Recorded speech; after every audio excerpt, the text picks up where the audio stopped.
M'pas jam, non, Carl, attendez, listen to me. M'pas jam terem avant ou pas jam terem avem, nous d'accord sur ça. Maintenant, gon information qu'a ben dans la rue que m'prend jeune petit garçon que m'cale tête li manger $58,000 pour lui. OK?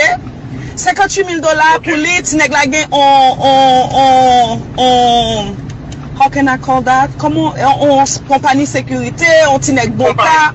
Compa d'ailleurs, Dan nous dit que ou tellement prouvé tout, Dan nous dit ou bien Dan nous, I don't know, il dit que ou poster yon vidéo, I don't know, on Instagram, and then pour montrer moun que ou presque over $1 million. J'ai fait pour le poster? Ouais, regarde Instagram, moi, après ça qui écrit là-dedans. What was it? The video is on. I'm posting that I'm posting to story. I'm posting most people go on my story. Okay, I'm posting to story because I went.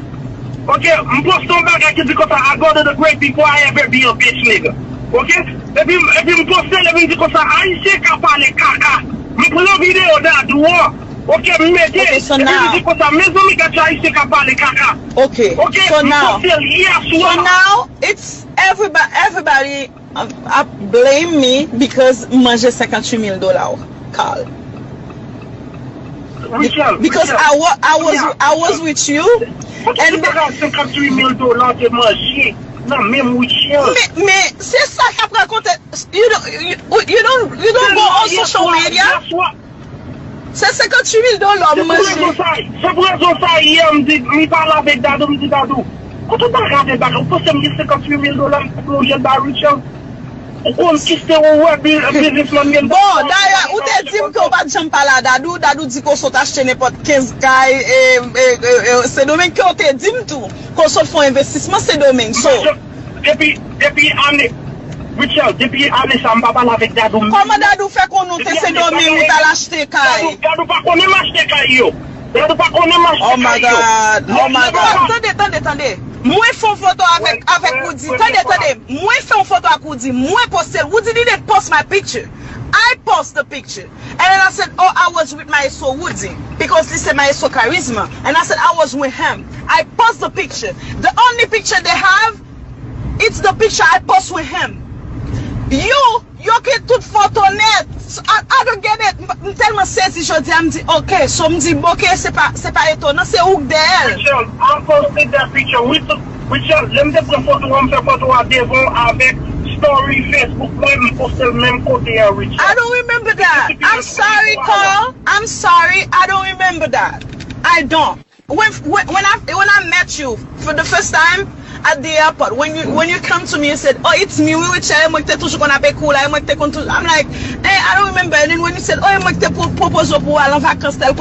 like, oh, okay, how are you? And then première fois ça, when you post the picture, I post photo. I fais ça. When we post photo. In Canada. That was in Canada. Yeah, but I don't remember you post that picture with me. That picture was in a Facebook story. Okay, so this was the first one, and I'm like, no, this I remember. So, comment on fait joindre then? Yo, Richard. No, answer my question. I'm pas on est pour bagaille photo ça. Okay, I'm pas on comment Dadou fait game sur photo ça, but quelque chose mon qui te gagne non from the time. It's been a while, Carl. It's been a while. I don't pas sûr si c'était November or October. I don't remember. It's been a while. I get look up la devant. Get photo ça with I get look up la devant with you. Do it reply mon gars because I mean listen, Dadou c'est ça fait. Vous connaissez Dadou c'est ça fait. Vous avez casé qui est là. I just want to know why Witchell? Witchell. Ouais, Dadou c'est ça, c'est seulement Witchell. Regardez tout bagaille Dadou. Yo combien mon petit. Ça c'est ça, on a fait contre recherche.